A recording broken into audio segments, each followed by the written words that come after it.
Off from the high mountain in the forest reaching out when Kanagawa's waves have settled, the heads have been cut and feudal Japan remains restless, nestled in time, you see in a modern show a sense of striking pride. Demon Slayer has been pinned and labeled, dismissed, and heralded, but while many still see just the typical shonen aspects that the show prides itself on, I think that Demon Slayer lays more consistently and clearly its themes in ways that other shows still leave to be seen. This video is going to talk about the message of Demon Slayer in depth and how that string connects through the necks of every character. You just have to be close enough to see it. I will alternate between describing foes and allies and ultimately make clear why, to me, Demon Slayer Episode 19 was more than just a sakuga moment, and why, thematically, it was the climax of the story's first major arc, and of course, what that theme is. So spoilers for Demon Slayer Episodes 1 through 26. Demon Slayer makes very clear and consistent to the viewer the importance of family and what family means, moving through the series and the characters, but what it's saying isn't just family good, and in the end, isn't really anything to do with family at all, or at least not just about family. It's broader than that, at least how we as viewers would first consider the word. Family is important, but it's used more as a smokescreen to jump off of into a far more interesting message. The first episode of Demon Slayer starts with the tragedy that propels the plot, the murder of Tanjiro's entire family at the hand of a demon. Later revealed to be the demon ringleader, Muzan, Tanjiro vows to avenge his family any way possible by killing the demon who killed them. But first, he seeks out his only remaining member, Nezuko, who has herself turned into a demon. Demons are laid out very flatly in the series. They are power-hungry, egotistical, animalistic, and they eat humans. Not just for sustenance, but for becoming more powerful themselves. The more powerful and intelligent demons we primarily see in the series seem to maintain minds of their own and have high egos and prides. To keep them in check and maintain some semblance of peace and order, an organization not recognized by the feudal Japanese government are the Demon Slayers. People who aptly act out exactly what their role implies. They slay demons.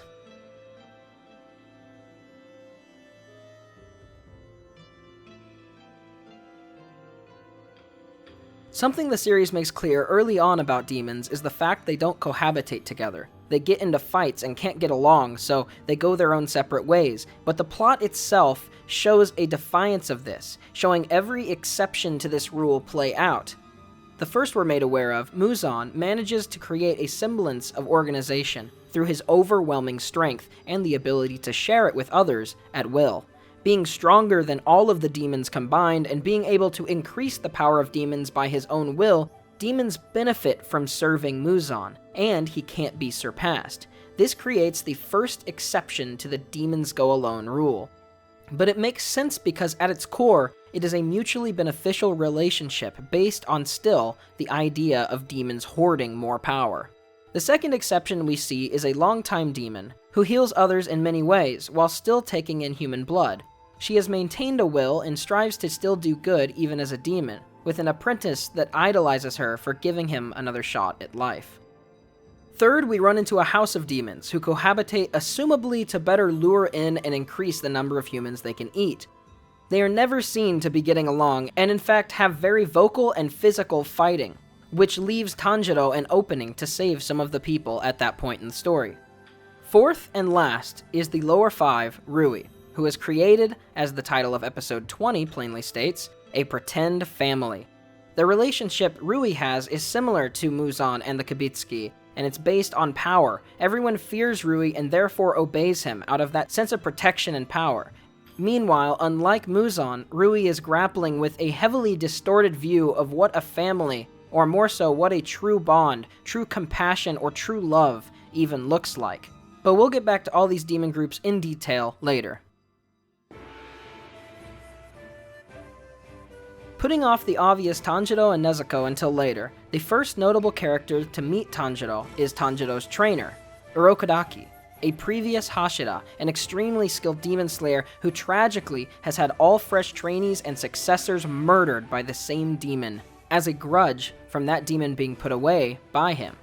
Urokodaki's relationship is that of wisdom, power, and experience. He has people come to him for that strength, so he can give to them the wisdom, the knowledge, and the ability to gain it on their own, but then also gives this wisdom for the passion to protect themselves and other humans.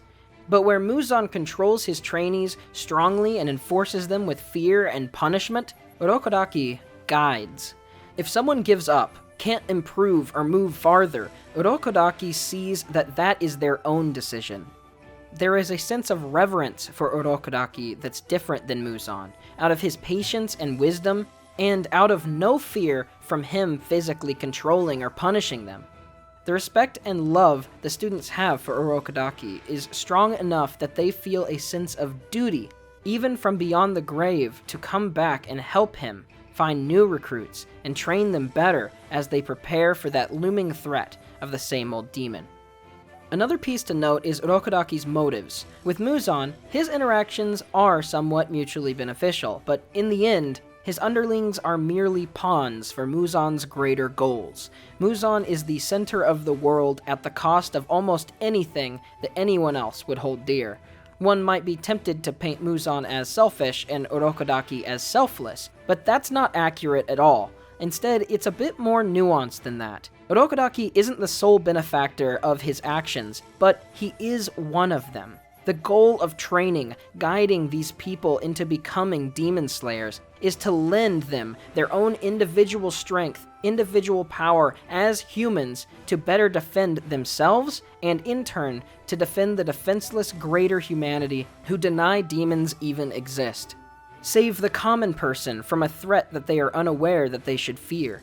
They are doing something that benefits all of mankind, and that includes themselves, because broadly speaking, less demons is better for everyone. The next group met is the same second group of demons that I mentioned before. Tamayo, the healer demon, and Yushiro, her assistant. They act in the story to prove further to the audience and to Tanjiro that despite the overwhelming evil that demons do, it is possible to still maintain semblances of your humanity. That humanity is a mindset, a character trait, an aspect of who you are, and not indicative of your genetics. Nezuko is also shown for the first time seeing her mom and younger brother in the temperament of these transformed demons, which is a second thing that I will draw more emphasis on later. The third group we meet that accompany Tanjiro for much of the second half of the season, we actually meet alongside the third group of demons I mentioned, and once again the series draws parallels between the heroes and these demons. This is the entry point for our meeting of Zenitsu and Inosuke, and the series does something far braver than most series dare. The characters that are planned to be close friends and heroes, ones that the series might want you to love, the people who become close to Tanjiro, are almost solely presented in an obnoxious negative light as an introduction. The series waits to show them shine until it has spread the light on almost every negative thing about these characters. The non-stop whining and fearfulness of Zenitsu is introduced as if a possible joke, but then shown to be a legitimate, horrible character flaw, as once entering the house, Zenitsu, despite being part of the Demon Slayer Corps, being much older, is being pushed onward by this small, scared, defenseless child. The series goes a long way to show how pathetic Zenitsu can be, and admittedly, it was a little frustrating to me starting out. Equally so, Inosuke is introduced by him stomping on the back of a little girl. It is immediately one of the most bold possible ways to show that Inosuke is more concerned about the thrill of a fight and his superiority in strength, rather than what you would fight for. He seemingly has no regards for others, and is even willing to slash innocent people if they get in his sights. And we have to wait a few episodes to end up seeing better context for both of these introduced characters, until after the main ordeal is over. It seems like the author went out of their way to make these characters unlikable as the first step, and then worked backwards to flesh them out. But I don't think this is without purpose. The demons in this house that we meet, as said earlier, share a similar goal: to eat as many humans as possible by combining their strength and resources.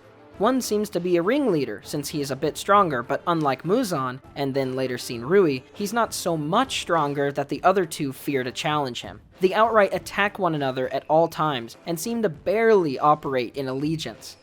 Inosuke, I think, is meant early on to be seen as a parallel to demons. He's human, but he has the same lust for power, the same search for ego, the same lack of consideration for others. Like demons, he has been alone as long as he's known. He doesn't understand and hasn't experienced the compassion of humans, or understands the value of fighting for something that he cares about.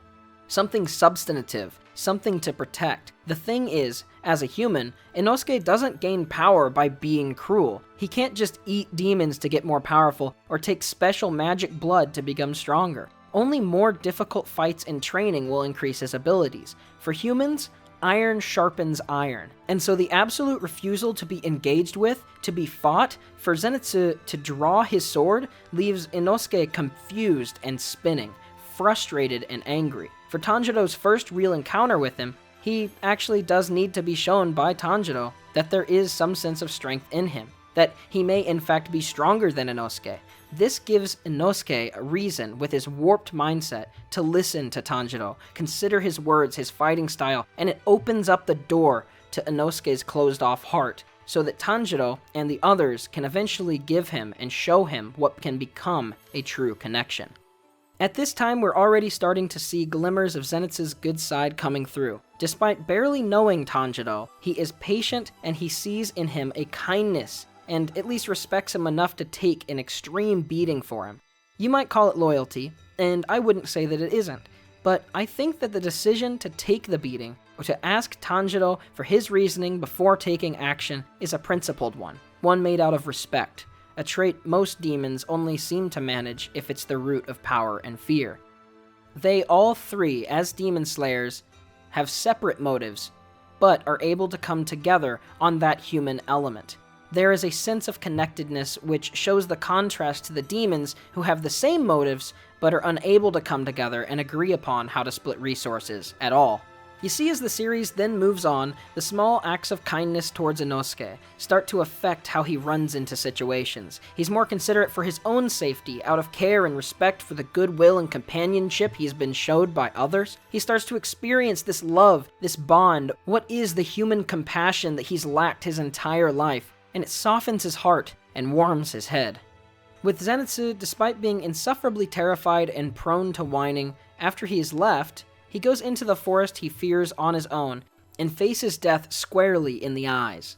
While those fearful traits are a part of him, seemingly from when he was young and possibly into the foreseeable future, there are more grounded, principled traits in him that can override that fear when it is an absolute necessity.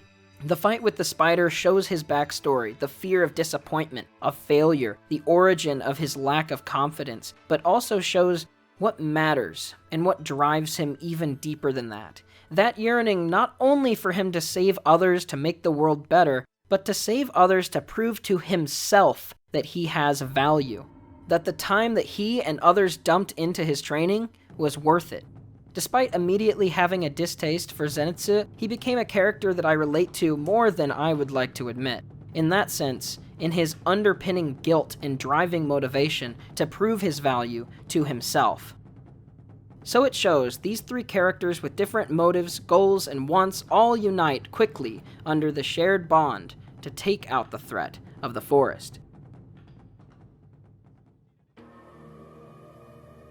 The threat of the forest is the fourth and final unique group of demons that we run into in what is called the coming-of-age arc in Demon Slayer, or of the 26-episode season. This group is Rui and his pretend family. Put simply, Rui wanted a real bond, the true connection that demons are said to lack, and so through power, in a similar way to how Muzan came to him, Rui began saving and recruiting weaker demons and making them act out as his family. Rui fails to understand what makes a group of humans a family in the first place, though. He has this idea that each has their own role, and sometimes Rui might have half of the idea right, but he never completes his understanding. He governs with power, but as a child demon, he believes he's the youngest, and therefore he should be the one that's relied upon the most by the family. His fake mother should fill the role of providing and keeping him safe, and his father should enforce that responsibility. He seemingly has and displays this idea by doing things like having his fake father beat his fake mother when she shows weakness or breaks character. They sit at a dinner table, but it's driven by force. They do not play. They are a group of demons, in almost every sense of the word, pretending for the benefit of Rui's power, at the same time, trapped by Rui. In his flashback, Rui is shown to have been a weak child, like that of Tamayo's assistant Yushiro, but the situation varies much from there. His mother feels guilty for giving him a weak body, and his father feels like a failure for not being able to supply the strength he needed to make Rui's life better. After his transformation into a demon, his parents understand the intent for Rui to kill and eat other humans, and so they take it as their own failure to raise him, choosing to kill him and then themselves.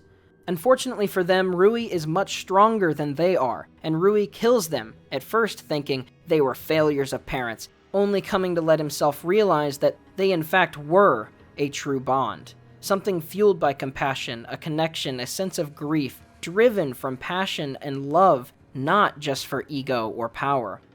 Rui then obsesses over recreating what he has irreplaceably destroyed with his own hands in his own family, and becomes distorted by decades of power and urges, succumbing somewhat to his demon body. The thing that majorly shifts this interpretation for Rui, though, is in him seeing that across species lines, that despite all odds, Nezuko, the demon, and Tanjiro, the human, have managed their siblingship, their love for one another, and their desire to protect each other, preserve and carry on something greater. That greater thing isn't just family, but in a sense, family is a good word for it.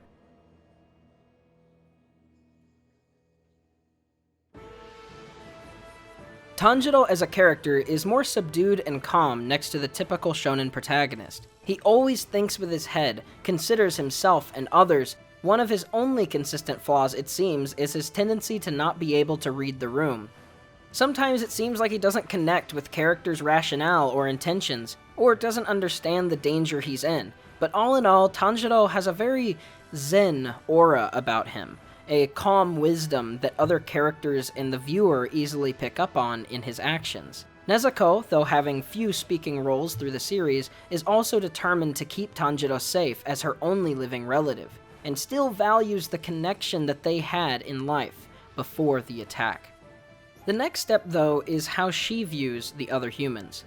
Tanjiro views demons with empathy, despite most of them being husks of their past selves, causing countless misery to individuals and communities. Tanjiro aims to still respect at least who they once were, consistently doing so in his encounters, which in turn often leads to emotional sequences of them realizing who they once were and seeking atonement as they enter on into the afterlife. Many demons, shown cruel and sadistic, offer only words of apology in their moments beyond saving. They benefit none from thanking or apologizing to Tanjiro. Their fate isn't adjusted or changed as they fade away. It does nothing to save them, but it shows that there is a sense, an air of salvation to the way that Tanjiro treats his encounters. The focus on family is undeniable in Demon Slayer, and perhaps the part that makes that moment so impactful in episode 19. In the time of desperation, it is almost as though a ghost of Tanjiro and Nezuko's mother and father appear to them in their time of need. Through harnessing the memories and understanding of his father's gentle endurance, he transforms his sword of water into a fiery dragon that goes unmatched, slicing through Rui's webs. Nezuko, through the gentle panic of her mother, is able to call forth a special demon art of her own, resulting in her brother being saved. It feels like the deaths of their families are not only carried in mind, but in spirit, carried with them in everything that they do. That the people they lost, the motivation they've gained, the actions they take are a choreographed dance meant to represent the people that they carry on their backs at all times. This isn't the gentle scope of family, though, but it has a sense of legacy, of mankind. Nezuko sees friendly demons and all humans as family, extensions of the ones that she has lost. They all possess the traits that make humans humans, regardless of their physical composition. Tanjiro is the same, viewing the human elements that lay tucked away in demons with remorse and respect, and seeing all with potential. He says as much directly at the end of the season, when a girl says that she's a coward, only staying back to heal others and not going on to fight because of her fear of the battlefield and of death. Tanjiro denies her shame. He says no. By you staying back to heal me, you have changed and altered me, how I see, how I function, even in the slightest of ways, and I carry part of you with me when I leave. That bond, that empathy, that sense of compassion, and that succession, but most concisely, that legacy, is the core of Demon Slayer. And not just through every character and every fight, but even through the time period the story is set in and the art style that it takes on to tell it.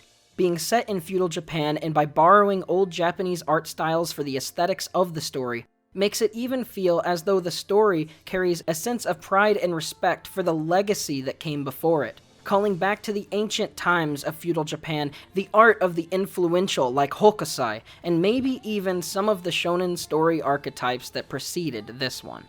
The tale of Demon Slayer is a message of true respect and empathy for the lineage that came before, of broader family, humanity, then through their own actions, what can and will be made to come after.